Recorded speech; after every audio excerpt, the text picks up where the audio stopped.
Hello everyone, कैसे हैं आप सभी। मैं पूजा स्वागत करती हूँ आप सभी का आपके अपने चैनल द लर्निंग मंत्र में। सो गाइस, आज हम स्टार्ट करेंगे class third EVS Bihar SCERT class third की ईवीएस आज हम स्टार्ट करने वाले हैं। इससे पहले हमने class fifth and fourth complete कर चुके हैं।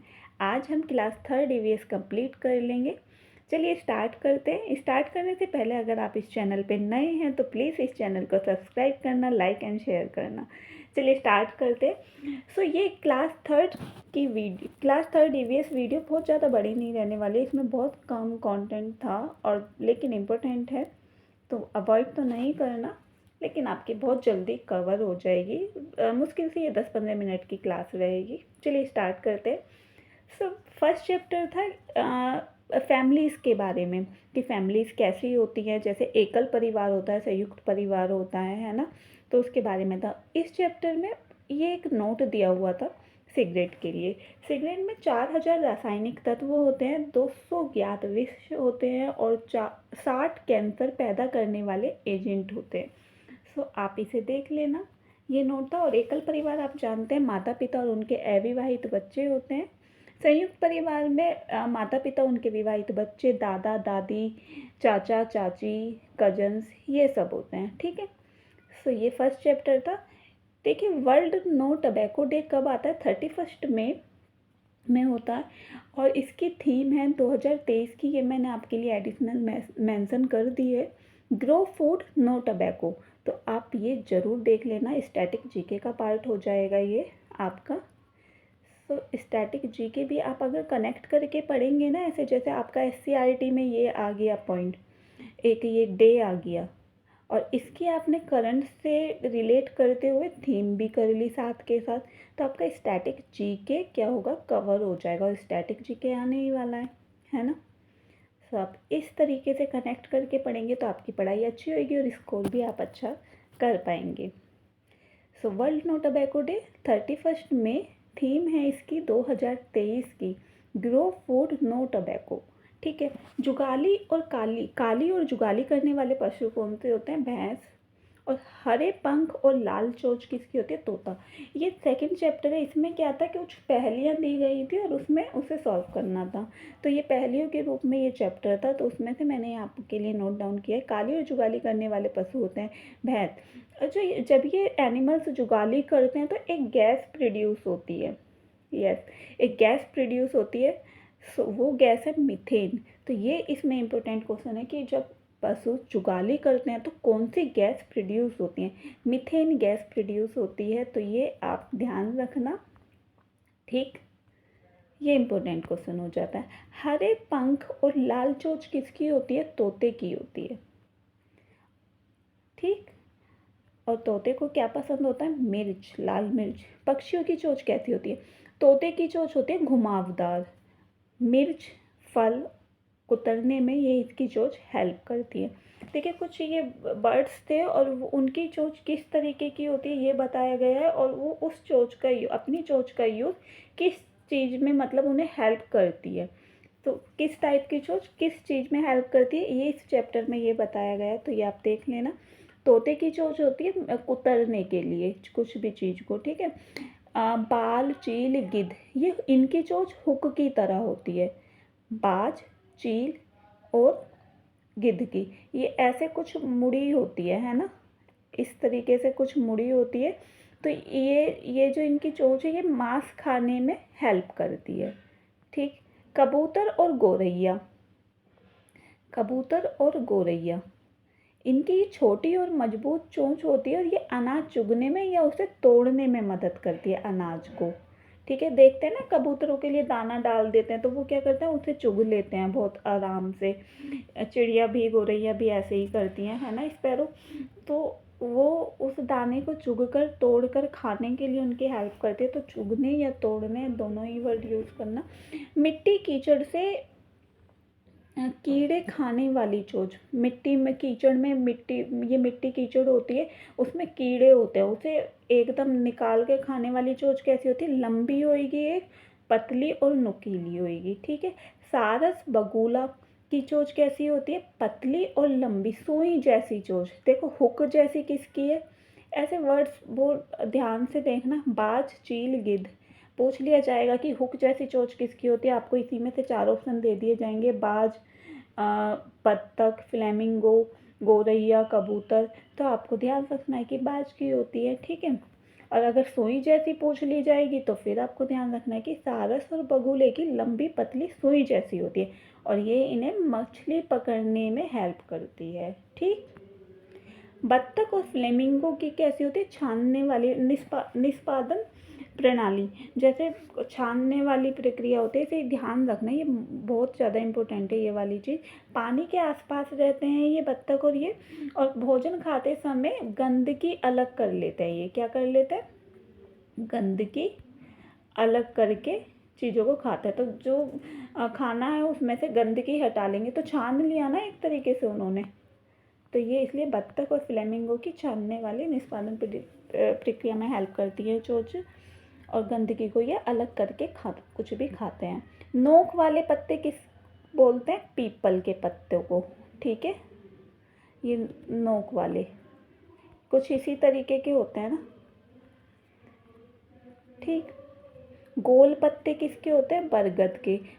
अभी इसमें इसकी कुछ एक्सप्लेनेशन दी हुई है, ये ध्यान रखना। बरगद के पत्ते कैसे होते हैं, मजबूत मोटा तना होता है इसका, जड़ें क्या होती है, शाखाओं से भी निकलती हैं और पेड़ को क्या करती है, सहारा देती है। तो ये वाला पॉइंट ध्यान रखना कि इसकी जड़ें शाखाओं से भी निकलती है, मजबूत मोटा तना होता है। भोजन, सत्तू कब खा यूज़ होता है, मकर संक्रांति पे। लिट्टी चोखा राजस्थान, वो बिहार का है। भोजपुरी हमने अभी फोर्थ क्लास में भी कम देखा था, भोजन के बारे में दिया हुआ था ना, बिहार एससीईआरटी में। लिट्टी चोखा बिहार भोजपुर में खाते हैं, भोजपुरी में। और दही चूड़ा मिथिला, ये ध्यान रखना, ठीक है। केरल में नारियल तेल का प्रयोग करते हैं, खाना जब बनाते हैं ना कुछ तो नारियल के तेल का यूज़ किया जाता है, ये ध्यान रखना। ये एनसीईआरटी में भी है, ठीक है। इसमें जो है ना बहुत सारा कंटेंट जो रिपीट हो रहा है, एनसीईआरटी का रिपीट हो रहा है। ये मैंने आपको पहले क्लास 4th में भी काफ़ी रिपीट हुआ है और क्लास 3rd में भी है रिपीट। ये बर्ड्स के बारे में, घरों के टाइप जो हैं ये, और ये गेम्स, तो इसमें ये एनसीईआरटी है। तो आप जो है ना 1% भी गुंजाइश मत रखना कि आप एनसीईआरटी अवॉइड करें। एनसीईआरटी ज़रूर देखना, अगर आपके पास टाइम है तो एससीईआरटी भी देखिए। क्लास अगर आपके पास बहुत ही कम टाइम है तो बिहार की 5th क्लास की एससीईआरटी अवॉइड नहीं करना। अगर किसी के पास बहुत ही कम टाइम है, लग रहा है कि नहीं कवर कर पाओगे, तो क्लास 5th की एनसीईआरटी बिहार बिल्कुल अवॉइड मत करना। और NCERT class 3rd 4th and 5th कोई से भी मत छोड़ना, इम्पोर्टेंट है बहुत ज़्यादा, ठीक है। राजस्थान में कैसे घर होते हैं, अब इसमें थोड़ा कम डिटेल में बताया गया है, लेकिन एनसीईआरटी में फुली डिटेल में बताई गई हैं ये चीज़ें। राजस्थान में मिट्टी के घर होते हैं, छत्ते होते हैं, कटीली झाड़ियाँ होती हैं और दीवारों पे सुंदर चित्र बनाए जाते हैं। लीपा पोती करके कलर से कुछ करके बनाते हैं ना, फूल वगैरह बनाते हैं दीवारों पे, मिट्टी की दीवारें होती हैं यहाँ पे, ठीक। असम में क्या होता है, लकड़ी के घर होते हैं, ज़मीन से 3-4 मीटर ऊपर और या फिर 10-12 फीट ऊंचे। तो ये आप मीटर और फीट दोनों में ही ध्यान रखना, कुछ भी दे सकते हैं, ऊंचे होते हैं। बांस के खंभों पर घर बने होते हैं, क्योंकि यहाँ पे बारिश बहुत होती है, घर में पानी ना भर जाए, तो बांस के खंभों पर बनाए जाते हैं ऊंचाई पर, और लकड़ी के घर होते हैं ये। मनाली में क्या होता है, पत्थर और लकड़ी के घर होते हैं। ये छत का टाइप जरूर ध्यान रखना है, एनसीईआरटी में भी मैंने छत के टाइप सभी घरों के बताए हैं, तो आप ध्यान रखना। एनसीईआरटी मैंने इसी चैनल पे क्लास 3rd 4th और 5th की कंप्लीट करा दी है, बहुत ज़्यादा डिटेल में कराई है बिल्कुल, और पॉइंट वाइज चैप्टर वाइज बताया कि इस चैप्टर में ये है अच्छे से। सो आप ध्यान से ज़रूर देख लेना। ज़रूरी नहीं है कि आप इसी चैनल से देखें, किसी भी चैनल से आप देख सकते हैं, लेकिन एनसीईआरटी कंप्लीट कर लेना। मैंने इसी तरीके से एनसीईआरटी कंप्लीट कराई है आपकी, चैप्टर वाइज मेंशन करके। फ़ोटोज़ भी लिए, आपको ज़्यादा अच्छा लगेगा पढ़ने में, समझ में अच्छा आएगा, इसलिए आप देखना एक बार पढ़ के एनसीईआरटी इस चैनल से। मनाली में पत्थर और लकड़ी के घर होते हैं, छत तो ढलवा होते हैं, ढालूदार होते हैं। कश्मीर में हाउस बोट और हाउस का यूज़ किया जाता है, ये इम्पोर्टेंट है। कश्मीर वाला ज़रूर ध्यान रखना। लेह लद्दाख पत्थर और लकड़ी के 2 मंजिला घर होते हैं। तो पहली मंजिल पे क्या होता है, निचली मंजिल जो होती है ना वो जानवरों के लिए होती है, और इसमें इम्पोर्टेंट पॉइंट है कि यहाँ पे खिड़की नहीं होती, ठीक है। छतों पे ऐसे ही मिर्च वगैरह सुखाई जाती हैं, ये भी था, ये एनसीईआरटी में दिया हुआ था, ठीक। खिलाड़ियों की संख्या कैसी होती, कितनी होती है, ठीक है, प्लेयर्स की। क्रिकेट में 11 खिलाड़ी होते हैं, हॉकी में 11 होते हैं, फुटबॉल में भी 11 होते हैं, बास्केटबॉल में 5 होते हैं। बास्केटबॉल का बहुत पूछ लिया जाता है, तो बास्केटबॉल का ध्यान रखना। कबड्डी में 12 होते हैं, खो खो में 12 होते हैं, ठीक है, तो ये ध्यान रखना। ब्रेल लिपि, ब्रेल लिपि जिन जिन बच्चों की आंखें नहीं होती उनके लिए होती है। लुइस ब्रेल ने इनकी खोज करी थी। ये कहाँ के थे, फ्रांस के थे। कभी कभी प्लेस भी पूछ लिया जाता है, तो ध्यान रखना। 6 बिंदु होते हैं, इसमें 6 पॉइंट होता है, और ये उभरे हुए होते हैं, ठीक है, 6 डॉट, और ये उभरे हुए होते हैं। ये पॉइंट्स सी टेट में बहुत बारी पूछा गया है। ब्रेल लिपि डे 4 जनवरी को मनाया जाता है, ठीक। इसमें 2 डेज रिपीट हो गया, डेट एंड डेज, तो ध्यान रखना। टोबैको डे और ब्रेल लिपि डे दोनों ही इम्पोर्टेंट हैं। देखिए, पृथ्वी दिवस कब मनाया जाता है, वह अर्थ डे होता है 22 अप्रैल। इसके साथ ही आप बाकी के 3 भी ध्यान रख सकते हैं जिनकी डेट सेम है। पृथ्वी डे, अर्थ डे होता है आपका 22 अप्रैल, राइट। और वाटर डे होता है आपका 22 मार्च, 22 मार्च में होता है। एंड बायोडाइवर्सिटी डे होता है, जैव विविधता डे, ये होता है 22 मई, ठीक। सो आप ये तीनों ध्यान रख सकते हैं। पृथ्वी डे 22 अप्रैल, ठीक।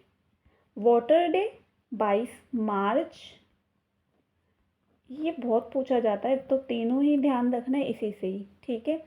और आपका क्या था, बायोडाइवर्सिटी डे 22 मई, ठीक है। तीनों एक ही साथ ध्यान रखना, तभी याद रहेंगे, ठीक।